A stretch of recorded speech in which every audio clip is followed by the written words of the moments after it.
This Week in Microbiology is brought to you by the American Society for Microbiology at asm.org/TWiM.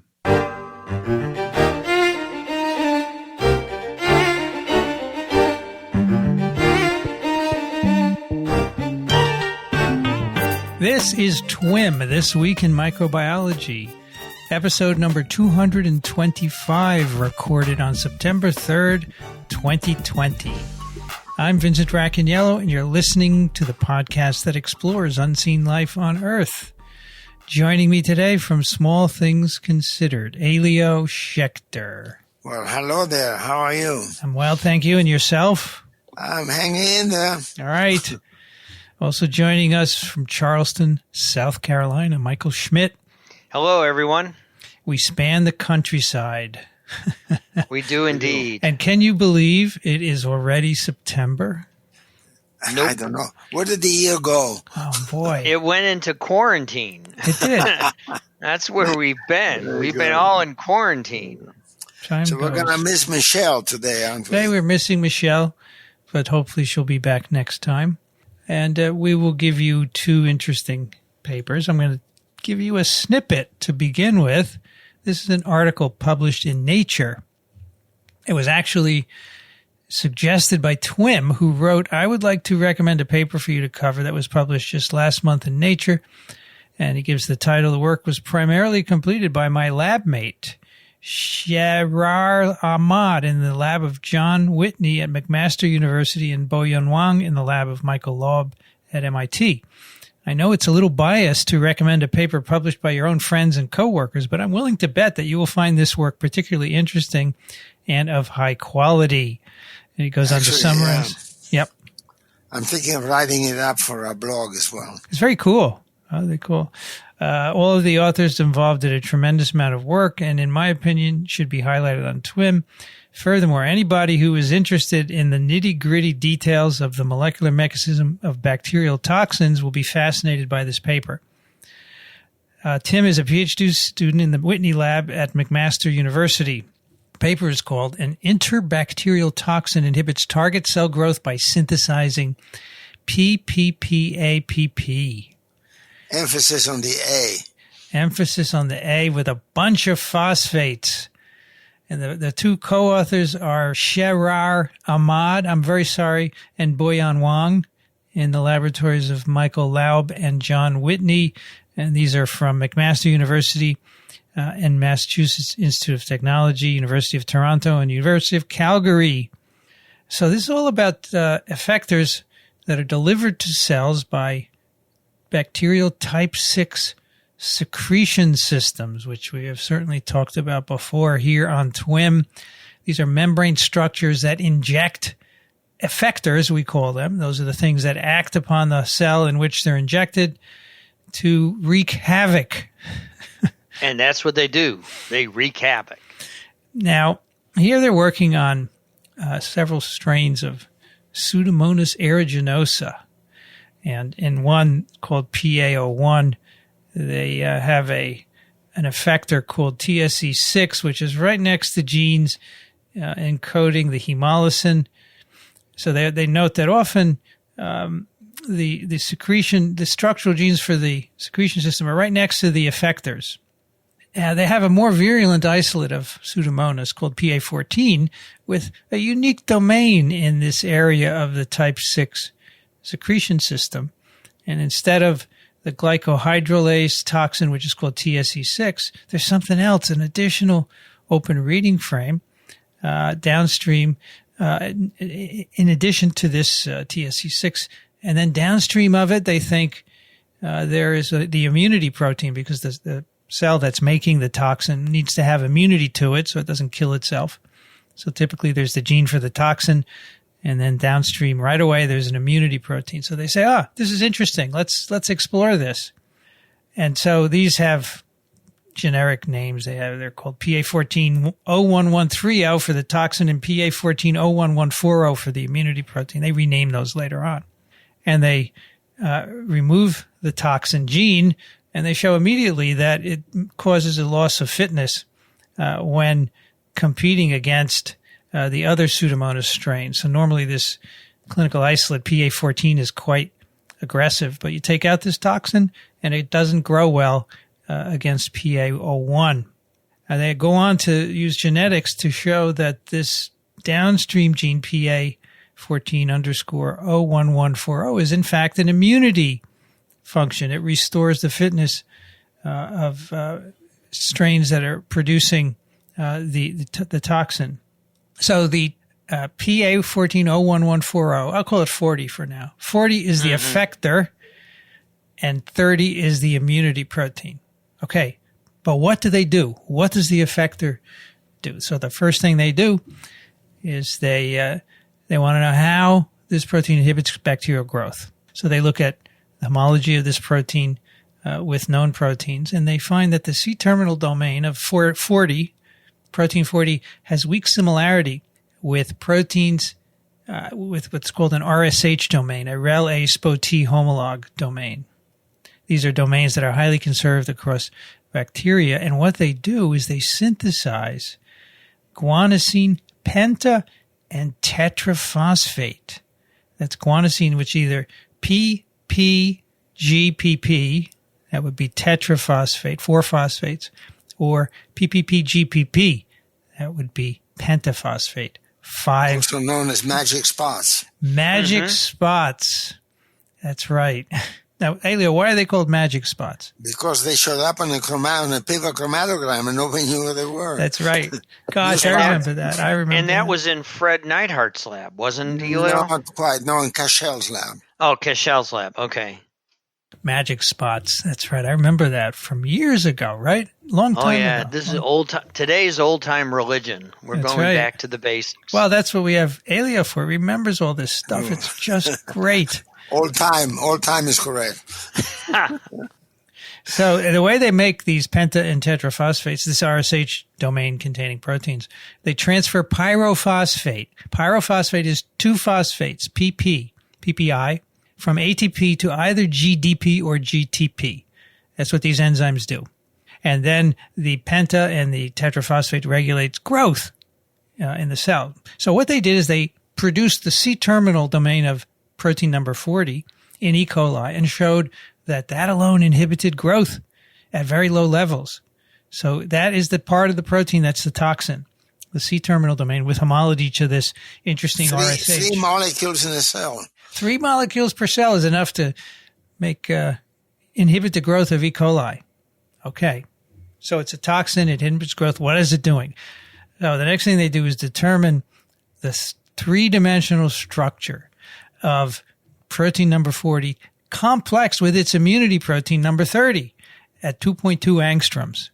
It's really remarkable that they're able to do that. And they see right away from the structure, it has strong similarity to these penta and tetraphosphates, synthase domains of rel-Q from Bacillus subtilis and rel-P from Staph aureus.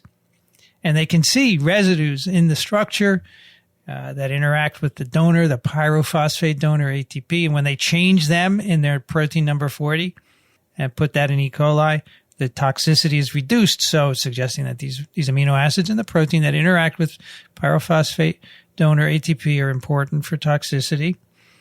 In addition, this protein has a predicted guanosine nucleotide binding site, but it appears to be distorted compared with the same part of the rel enzymes. And they think this is because it's rotated, and that's because the immunity protein is rotating it, and that probably neutralizes its toxicity by causing a structural rearrangement in the nucleotide binding site. So that's very cool. The immunity protein is binding to protein number 40, causes a structural rotation at the active site, and therefore it's no longer a toxin in the bacteria, of course, that are producing it. Which makes perfect sense, right? Because again, bacteria are making the toxin. You don't want to kill itself, right? All right. So the next series of experiments, let's figure out the enzymatic activity of protein number 40. And they have an assay which couples the production of AMP to depletion of NADH, and they can monitor this spectrophotometrically. If they incubate purified protein 40 with ATP and GTP, they have a dose-dependent decrease in absorbance, indicating that AMP, adenosine monophosphate, is produced. However, GTP is not required for the production of AMP from ATP. So why is that the point? Why is that interesting? Because all the other proteins to which this has homology, they require GTP, right? And they add pyrophosphates to GTP. But this is something unique. This is adding to ATP in a GTP independent. So it's a new activity. So what this means is that this protein 40 can transfer pyrophosphate from ATP to adenosine, right? Adenosine is just the base, the nucleotide acceptor. And they tested that by incubating the protein with ATP alone, with ATP plus ADP, with ATP plus AMP. And then they used chromatography to identify the products. And they basically can show that number 40, protein 40, is a pyrophosphate kinase for adenosine nucleotides. In other words, it will add pyrophosphate to adenosine. Brand new activity. They rename it, therefore, TAS1. So I don't have to call it protein 40 anymore. TAS1, type 6 secretion effector, ppApp synthase 1. And the immunity protein is TIS1. Okay, TAS1 and TIS1.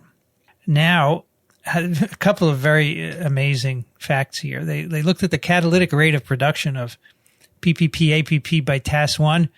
One molecule of TAS1 could pyrophosphorylate 180,000 molecules of ATP per minute. That's why it's called a catalyst.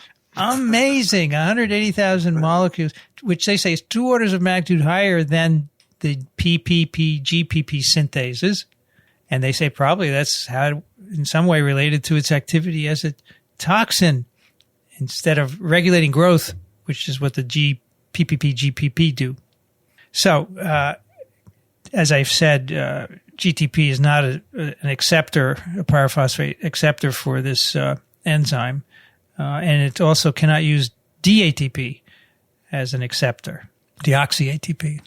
So they say that this rate of production of ATP means that if you put one molecule of the toxin into a single bacterium, you would reduce ATP concentrations by 0.6 millimolar per minute. So ATP is important, as everyone knows. So if you reduce it, it's going to be bad.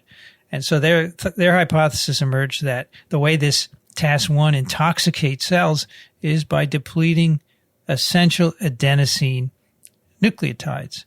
So they set out to test this. They measured nucleotide levels in E. coli producing TAS1, and within 30 minutes of production of the protein, there was a huge reduction in AMP, ADP, and ATP levels, and this coincided with an increase in the phosphorylated versions of adenosines. And the decreasing viability, right? Of course, yes, and that associates and with... it's remarkable that they saw a decrease, because what folks may not remember is that each cell has on average about 10 to the 18 molecules of ATP. Mm-hmm. That's a lot of ATP. Well, you know, ATP is important to get the business of making another cell done. Yep. So 10 to the 18. But the fact that they were able to see the difference gives you an idea how potent this enzyme really is at coordinating the death and destruction of the cell. And what's amazing is that they're just figuring this out. It was like underneath our noses, and we didn't know this. It's amazing. It could just keep looking. You'll find new things. It's amazing. All right. Yeah. So the next thing they did is they took Pseudomonas. I mean, everything so far is done in E. coli. So they said, okay, let's go back to Pseudomonas. Let's take out the immunity protein. What happens? You get a large drop in ADP and ATP levels along with the formation of tetra and penta phosphate. So it also works in Pseudomonas. It confirms the idea that this is the immunity protein, and it has the same activity. So that's why you need the immunity protein in the Pseudomonas. Otherwise, it would kill itself. Very cool. Yeah, we exploited these toxins when we were developing our phage killing system. And what we did is we took the genes for these toxins. We didn't quite understand the mechanism of how many of these toxins worked, but we knew that if we just expressed a little bit of the toxin, we would end up killing it. So what we did is we put the genes for these toxins without their immunity protein into a phage. The phage injected the gene into the targeted bacterium, and bang, we had instant death, much faster than any antibiotic could actually work. So, in fact, they then go on to say, let's compare this TAS1 with RelA, the RelA making the G phosphate derivatives, if you will. So they put E. coli with one or the other, and only the ones with TAS1 lose viability. The ones that are producing the RelA, they just stop growing, but the E. coli with the TAS1 die. And so this is because they show that the production of the penta G phosphate doesn't reduce ATP levels. You only get a twofold reduction in cellular GTP, whereas the production of the A derivatives causes the dramatic decrease in ATP.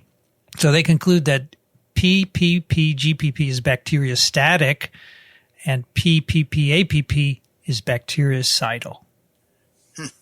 So the question then is, the last question is, how does this molecule kill cells?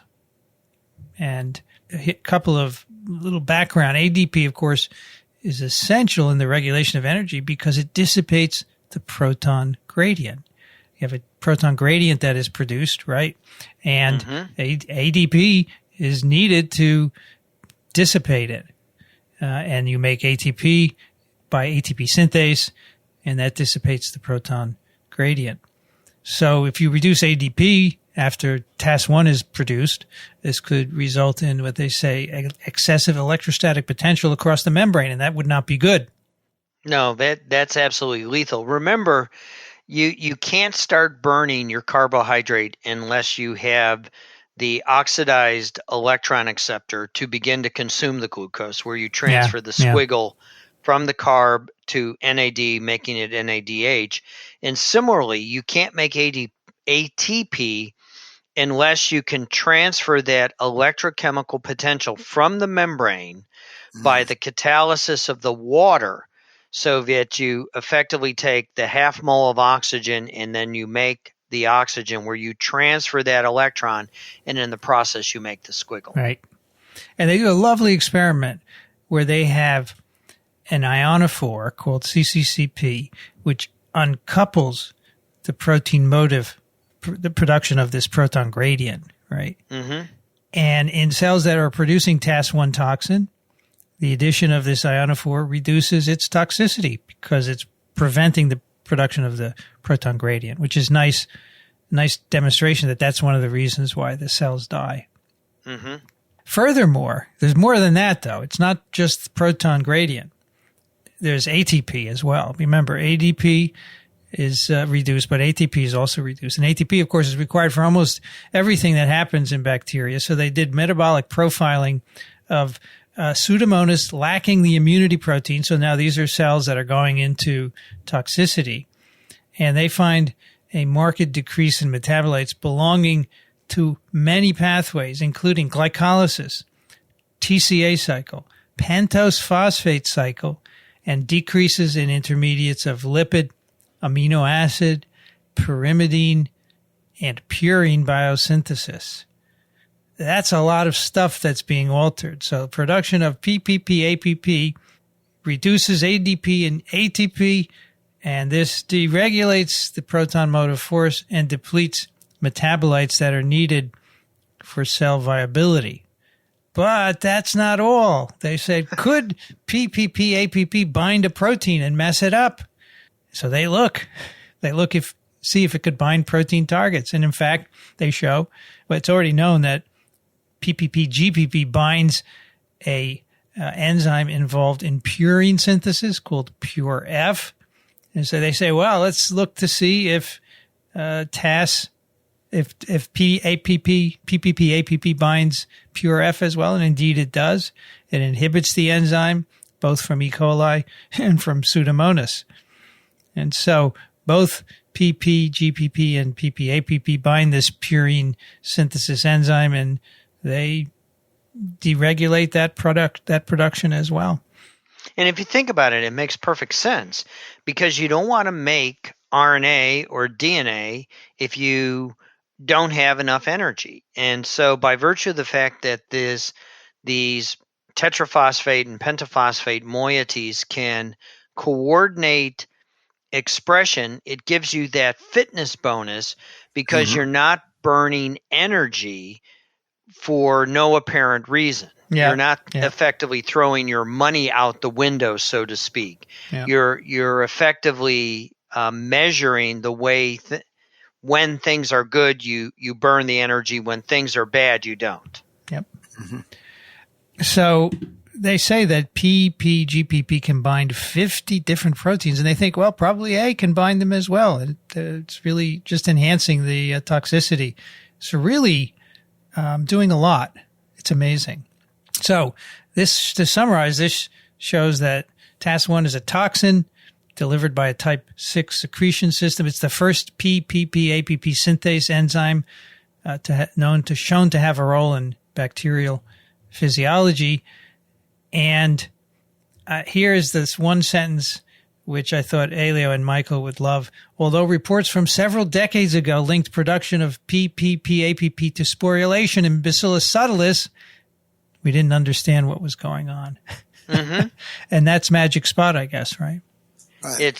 It's magic spot. It's a whole bunch of other things, even in the sense of what starts messenger RNA transcription. Because remember, the whole process of transcription in bacteria is effectively assessing the concentration of purine and pyrimidine pools, oftentimes through these penta and tetraphosphated intermediates, where they're effectively measuring concentrations. So it really drives home the importance of appreciating some of the physiology and putting it all together. It's beautiful. And it's all true. But in addition, two things are remarkable. First of all, that this is a new discovery.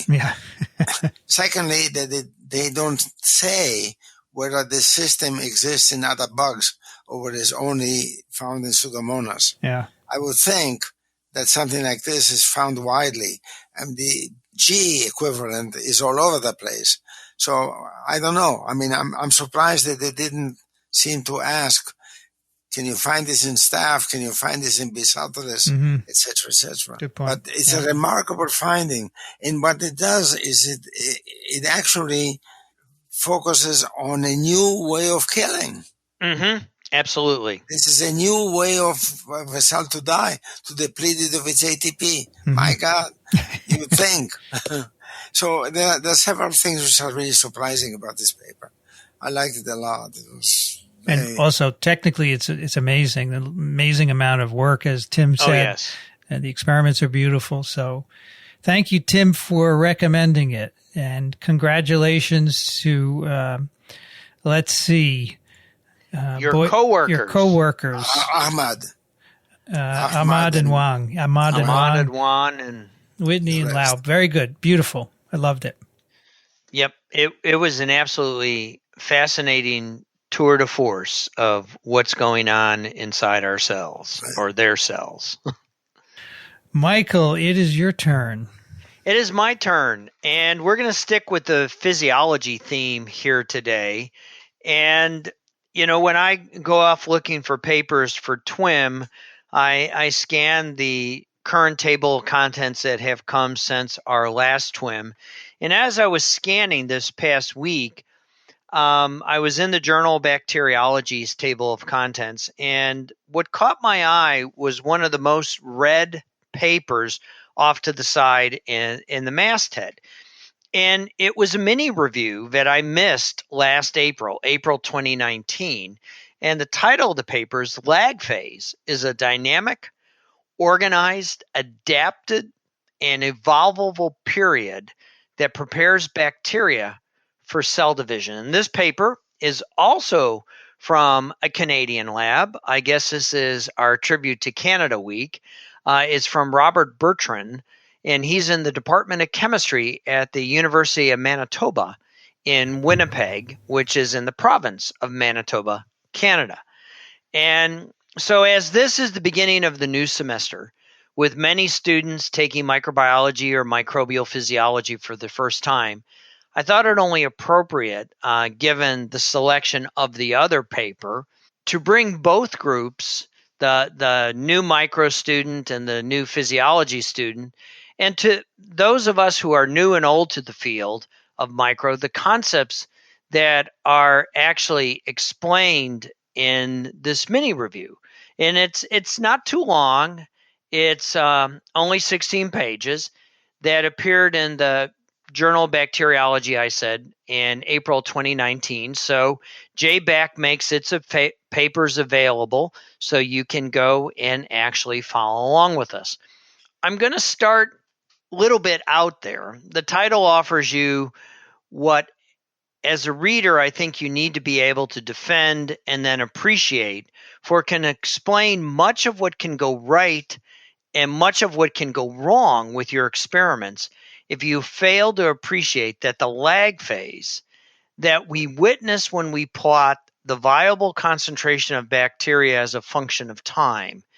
And in point of fact, this is a highly dynamic, highly organized, and as the author of this review said, adaptive and evolvable period that we can observe. And the first figure he offers us is the classic bacterial growth curve. It's representative of the growth curve plot. And the first thing those new to the field need to appreciate is that you always plot this using a semi-log coordinate system, with the ordinate requiring a log scale and the abscissa requiring a linear scale for the recording of time. If you don't do that, and I happen to review your paper, you'll get an excoriating negative review because of not graphing your data appropriately. The advantage, by the way, is that if you do that, in what is known as the exponential phase, you have a straight line whose slope is the rate of growth. Yes. Determine the rate of growth directly from your data. And it's real easy to do. And that's why you do it, because growth rate is often very important in trying to understand what's going on in your community that you're actually growing. Because remember, you're not growing an individual cell, you're growing a community of bacteria. Additionally, important for today's discussion, then by looking at the inflection point, by drawing rightward until the straight line intersects with the diagonal line, since it's a semi-log plot, the exponential phase is a diagonal line going upward.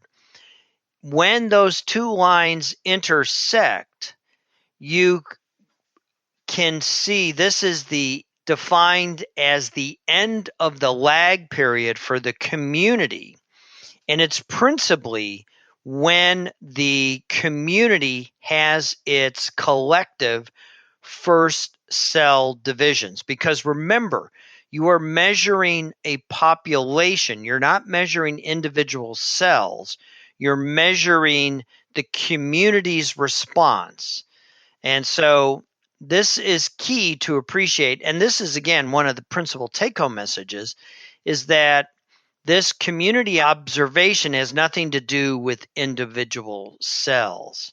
I apologize, but in my excitement, I have gotten ahead of myself. The first point I wanted to alert you to, which is why this is TWiMable, is that towards the end of Dr. Bertram's review, he offers us 4 research questions. If you can answer these, there's no need to continue listening. So Ray's going to yell at me. That's a term you should never use in a podcast, to stop listening. But I want you to consider them as I cherry pick some aspects of this review that won't necessarily answer the questions, but will set you up to think about them. And students out there, remember, your faculty and professors will oftentimes crib some of these questions to put on your exams. So the 4 questions or the 4 research topics that he outlines for us is, answer me this. What strategies do bacteria employ to rejuvenate their population? Secondly, does iron accumulation help or hinder survival from antibiotic therapies? Thirdly, how do cells choose the optimal metabolic strategy? I mean, the way I do it is I go down in the refrigerator and see what I have in there to eat, and I pick what I want to eat. Bacteria are a little bit more finicky than I. They actually choose what's best for them. I generally don't often choose what's best for me. And so finally, how does the prolonged lag phenotype confer antibiotic tolerance? Those 4 questions really get to the meat of microbial physiology, antibiotic stewardship, in infection and immunity, the whole panoply of microbial growth that we're going to talk about in terms of research is really wrapped up in being able to answer or to think about how to answer questions. Can I say something that Please. Is a little bit, it's not negative, but it's not positive either. The problem here is that there is not a lag phase. There's a million lag phases because there's a million ways in which you can inhibit the growth of bacteria. For every one of them, you're going to have its own lag phase. So to me, I thought that this was a heroic bit to try to generalize from what is known about the lag phase, because the lag phase is, in fact, a mess. It is. It's a mess because there are too many lag phases. And for Bertrand to go into this and try to derive from it the nuggets, which he does, by the way, quite well, is heroic. But it is a fact that if you think about the lag phase, you're not thinking about a lag phase, you're thinking about a million lag phases. It just makes the whole thing very difficult. And to try to make sense out of it is, as I say, it's purely heroic. And this is what I wanted to do. I mean, oftentimes TWiM, we just discussed the meat of one paper like we did in the last bit of today's episode. But what I wanted to do for you is to think about how you talk about science, how you can begin to formulate and think about your ideas, your hypotheses, that will then formulate these great experiments like we saw in the previous paper. So let's start with the concept that Elio tried to begin to introduce us to, that there's billions of lag phases in a community because it's an individual response by the cell. Now, this observation was first appreciated about 125 years ago by Muller, where the observation was offered as an explanation for the inconsistent measurements on the growth rate for bacterial cultures. And this resulted in his coining of the term lag or latency to signal that there would be an interruption of replication, which is operationally defined as cell division, from the perspective of the community being introduced into a new situation. At the turn of the century, from 1900 to the 20th century, this meant media. Today, this can mean circumstance. If you were trained by an old school microbiologist, microbial geneticist, you always started your cultures from a plate. You picked an isolated colony and you inoculated it onto another plate, and then you took another isolated colony from that fresh plate and then put it into new media, liquid media, that you would allow to grow up overnight, and then you would start your experimental culture that next morning. You know, I was thinking back as I was reading this, and the way I used to cheat is I would wake up at about 4 a.m. and quickly run into lab and set up my culture so that it would be ready to go for my experiment at 7:30 so I could finish an experiment before dinner. Now, the challenge question before you is, please describe the molecular and cellular events characterizing the latent period using all of the modern techniques that you've been told about. So we have next generation sequencing, we have transcriptomics, we have the ability to do various types of blots, we have fluorescent tagging, we can do all sorts of things. Well, the substance of this review covers really 4 points that Bertram really tries to help us wrap our head around this mishmash concept of lag, being it's the division of the individual cells and how they are responding to their circumstance. So here the concept to walk away with is that the duration of latency is influenced by the history of the inoculum. If your inoculum is perfectly in sync with each other, you'll have a much shorter lag period. But if it's not, if you just take that colony off of an old plate that's sitting in the fridge for 3 weeks, you're going to have a much longer lag. Some of the principles that we teach our micro students is to curate their strains properly, transferring them regularly, growing them on the same medium, and then continuously assessing their phenotypic traits. And again, there has been lots of discussion over on our sister podcast, TWiM, about whether COVID-19 is developing into a new strain. And it's not, because its phenotype is still the same. And so it's very important to always look at your cells like from a gram stain perspective, how they grow, even what they smell like. I can't tell you the number of times I go into a lab and someone says our strains our cultures aren't growing right. And I look at the culture and then I smell the culture and I appreciate the fact that they actually don't have the thing that they think they're working with. And, it's really silly things like that can go on. But back to the topic at hand. The reason we do this is that the reason we stress, doing everything the same way over and over again, starting with fresh cultures, is that young and old bacteria present distinct transcriptional programs. We were able to appreciate that, and Bertram elevates this in some of the papers that he talks about in his narrative. And now that we have tools to ask what is going on at the transcriptome level of the community, we can access not only which genes are being expressed. When I was being trained, we could do northerns, we could probe. But today, we can actually determine how much is being made simply because of the advantages of having quantitative PCR. And that can provide perspective and insight into what's actually going on. And early in my training, I recall the explanation that was offered to me explaining lag. It's namely the cell was making ribosomes, getting ready.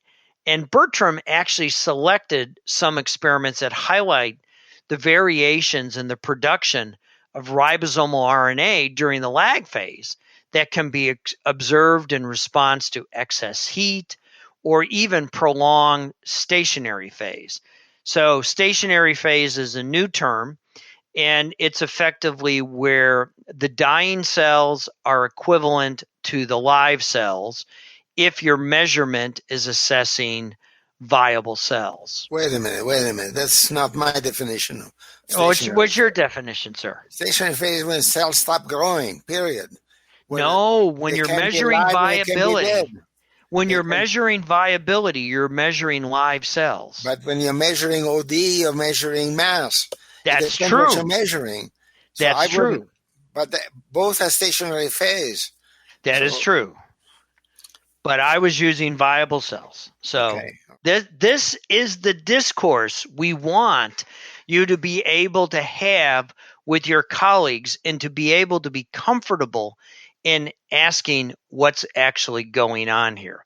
So Bertram draws our attention to the work of Penn and co-workers, where they performed a network analysis on the transcriptional profiles of E. coli that were transferred to fresh medium after being starved in stationary phase for one, which they term a young cell, or an old cell was one that had been starved for 16 days.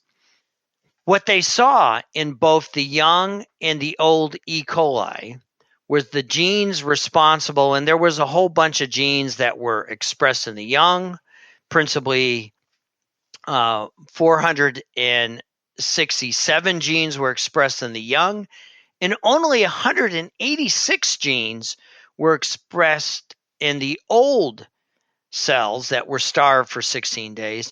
But when you did the overlap of what genes were coincidentally expressed, they found 62 genes were coincidentally expressed in both the young and old, suggesting to them that the young and old cells were engaged in distinct transcriptional programs to prepare for cell division. I must say, I found this surprising that the two kinds of cells are that different. Yeah, I did too. And that's something that I hadn't read Penn's paper, and it's on my list of things to go back and read. But now, how does this address the potential research question that he frames for us towards the end of his review? What strategies do bacteria employ to rejuvenate their population? Now here, old cultures employ a strategy of rejuvenation through replicative dilution. Here you have to go back to your lectures on cell division. And cell division is asymmetrical because one daughter cell retains the old stuff, if you will, the old machinery to make more cells, the damaged subcellular components, and they're associated with the old pole, whereas the other daughter cell receives the newly built machines or the new pole. And as the lineage inherits the old poles over several generations, the rate of cell division decreases and eventually stops, which is the brilliant equivalent of bacterial aging and natural death that we see in higher organisms. It's simply dilution. You dilute out the old and the young effectively take over. And as cells with new poles divide exponentially, old and damaged cells become serially diluted. And then Penn and colleagues hypothesized that the old bacterial populations simply rejuvenate themselves by diluting cellular damage to the point it's no longer significant. I mean, that was an interesting concept that I had never quite sat down and pondered to the extent that Bertram brought it to my attention. Now let's think about the observation that metabolism in the young and old is actually coordinated and reorganized for young versus old. And this gets back to the dilution to the point of insignificance. So the young cells upregulate genes involved in the TCA cycle and aerobic respiration, whereas the old cells upregulated the interdeuterinol and the glucose 6-phosphate pathways and downregulate the pentose phosphate pathway. What you will recall from physiology is the pentose phosphate pathway is principally where we get the building blocks to make more nucleic acid. And when I was taught that the differences between the entner-deuteroff and fundamental glycolysis is the net yield. Entner-deuteroff only gives one molecule of ATP per mole of glucose, as well as its one reduced NAD and one reduced NADP. And what they suggest is that this difference in energy production may be offset by the difference in protein amounts needed per pathway, which then transitions us to Bertram's next point that he wants to ponder, that the optimization of primary metabolism is a characteristic of the lag phase. Now, principally carbohydrate metabolism is recognized during the lag phase to maximize carbon flow to effectively facilitate cell division. If you ever worked in a kitchen with a classically trained French chef, this process is known as mise en place, which is a French culinary term which means putting in place. And that is what precisely lag is accomplishing. You can analyze this by assessing the concentration of intermediates of metabolic pathways, and we, of course, can do that today. We can do it by, pulling the chemicals out, putting them on a GC mass spec, and they rapidly accumulate during this phase of the community's life cycles. And these intermediates can go off and be harvested for other things in the anaplerotic mechanisms that the cell is going to use ultimately to transition out of lag and into exponential growth. However, it's now apparent that bacteria are capable of altering their enzymatic profile during lag in response to various nutrients. And the example that Bertram reminds us of was an experiment that was done by Madar and coworkers where glucose, E. coli's universally preferred carbon source, was replaced with the less preferred carbon source, arabinose. And then using the modern techniques of fluorescent reporter cells and flow cytometry, they monitored the response to arabinose and observed, and this is where Elio's first comment of the mishmash of lag, that there's two distinct phases of lag 1 and lag 2.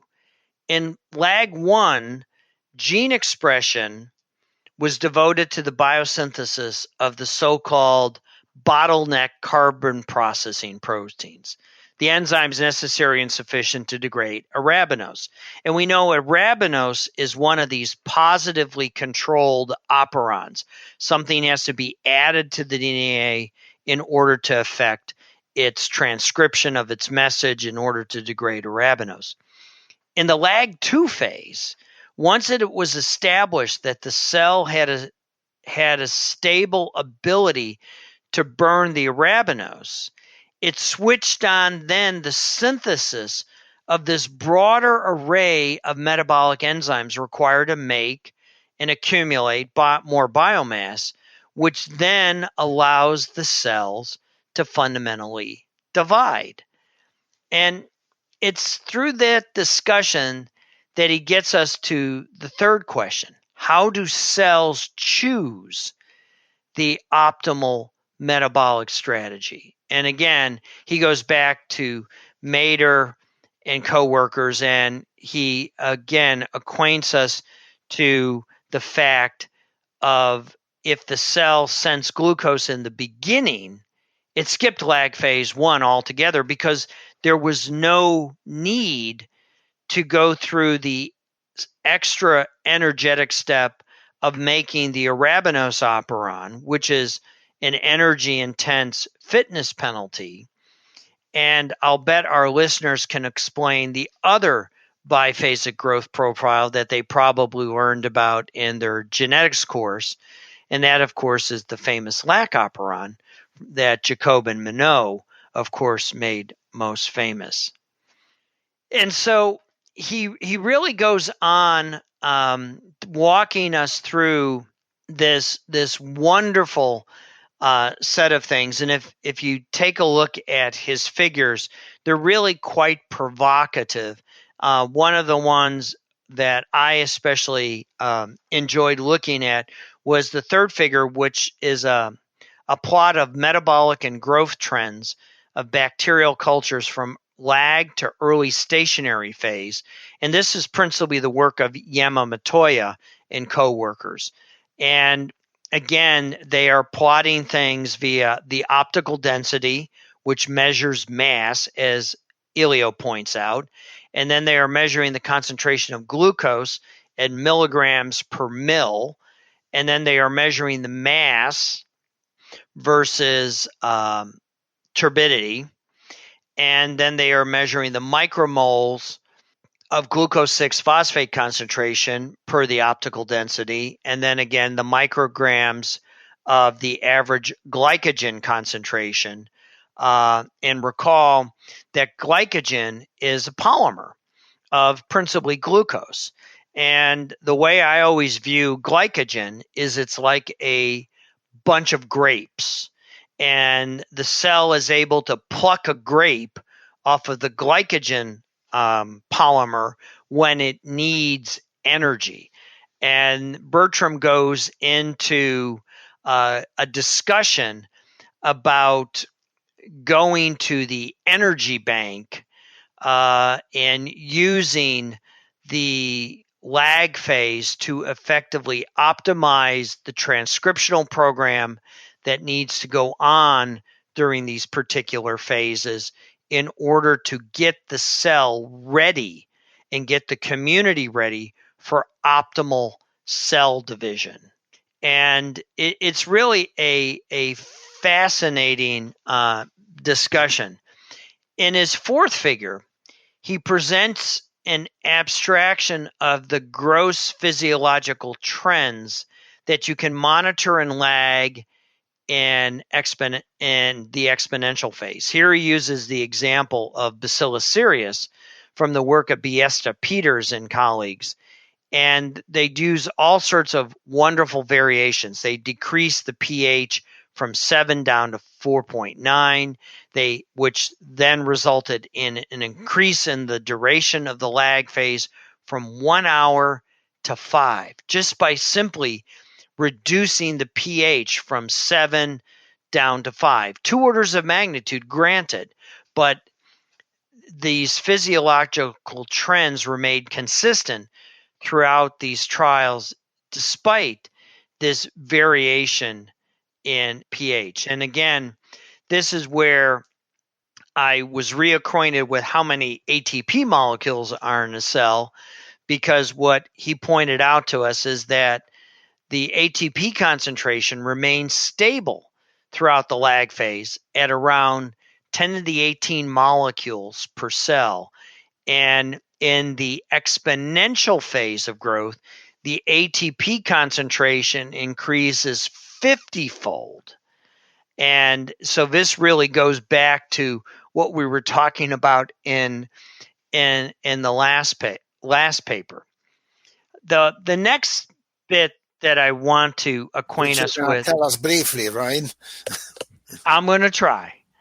Well, he walks us through. Well, I'll tell you, there's so much in this paper that to try to abstract it in what we're doing now is going to be very difficult. Yeah, and so I think you should. I'll sum up then. Lag is not the dull bit before exponential growth. It is really setting the tone of what the community needs to get done. For at the end of the day, it's all about cell division. And in this review, he introduces such wonderful concepts like nutritional immunity. He talks about oxidative stress and how the cell manages oxidative stress. And it's really quite remarkable when you just sit down and read this paper, either at the end of your physiology unit or as you're trying to prepare and study for your physiology exams.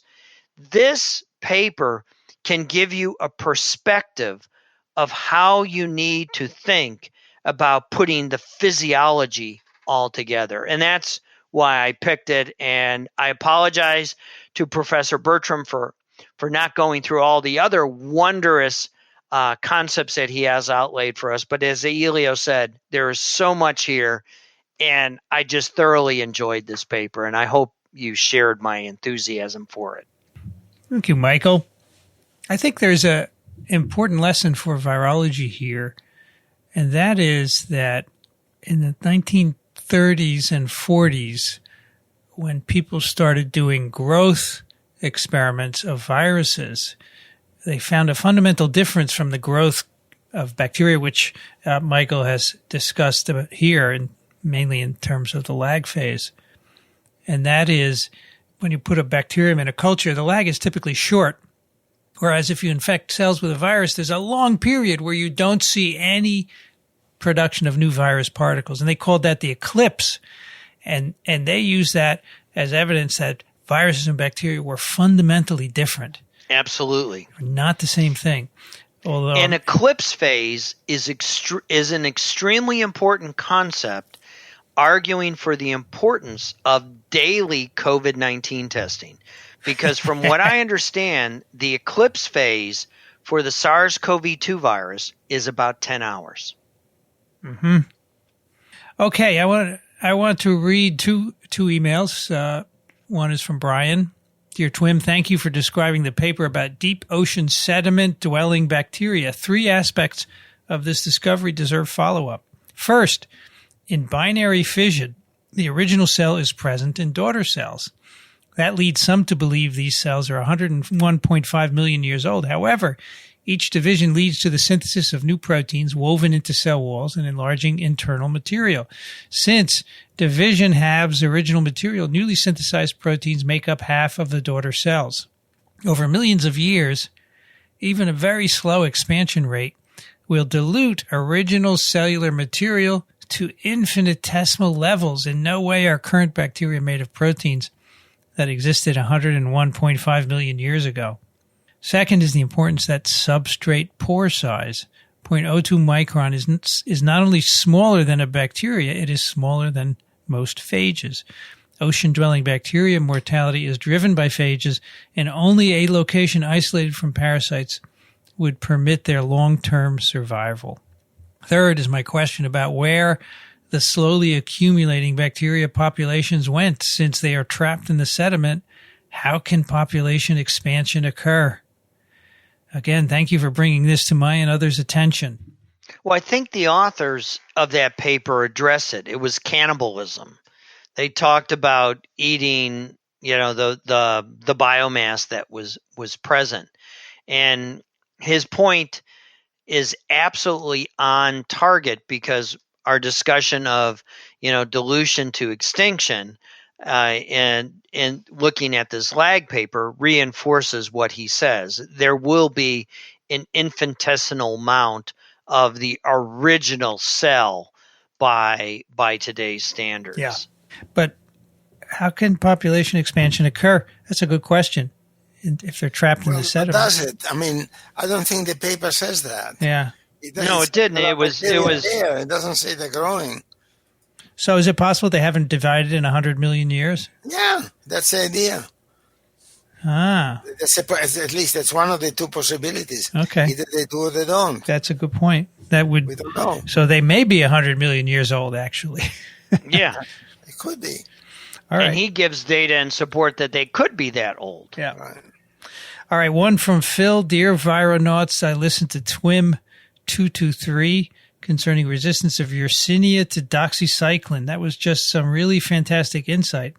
I'm not a microbiologist. I had read that paper and came away with very little. Thanks. My thoughts drifted to the resistance of spirochetes, Borrelia burgdorferi in particular, to doxycycline. Granted, Yersinia is not a spirochete, but I suspect that whereas Yersinia forms colonies, Borrelia forms harder to treat biofilms and cysts.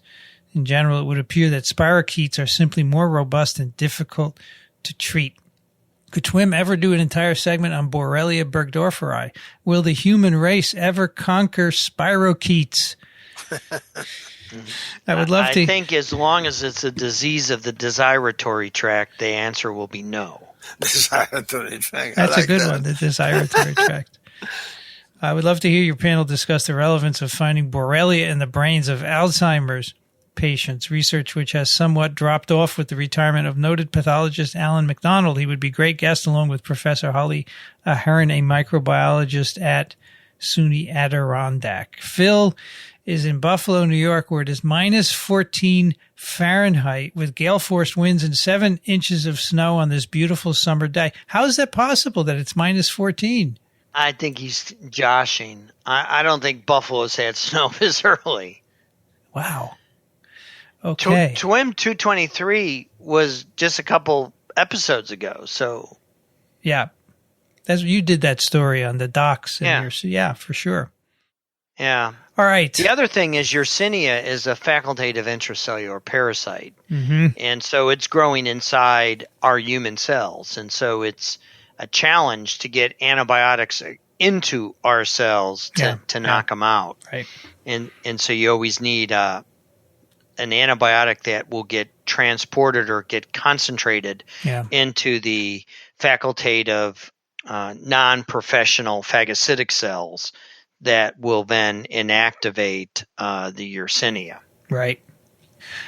That is TWiM 225. You can find it at microbe.tv/TWiM. You can send us questions and comments to twim@microbe.tv. And if you'd like to support us financially, you can go over to microbe.tv/contribute. Elio Schaechter is at Small Things Considered. Thank you, Elio. My pleasure. Thank you. Michael Schmidt's at the Medical University of South Carolina. Thank you, Michael. Thanks, Vincent. And Elio asked me to clean up something from the previous TWiM where I misspoke and said that Mycobacterium tuberculosis had a 5-day doubling time. And what I meant to say is that clinical microbiologists often will hold mycobacteria up for 8 weeks before a negative result can be reported to the physician because of its generation time that is measured in hours and not minutes. And in my enthusiasm, I just compressed it all down to 5 weeks. And that's why we have Elio to hold my enthusiasm in check. So I apologize if that confused anyone, but it's really, that my schizophrenic brain of being half in the clinical camp and half in and not in the clinical camp, and that's what happened. All right. Correction noted. Thank you, Michael. I'm Vincent Racaniello. You can find me at virology.blog. I'd like to thank the American Society for Microbiology for their support of TWiM and Ronald Jenkins for the music. This episode of TWiM was edited by Ray Ortega. Thanks for listening, everyone. We'll see you next time on This Week in Microbiology.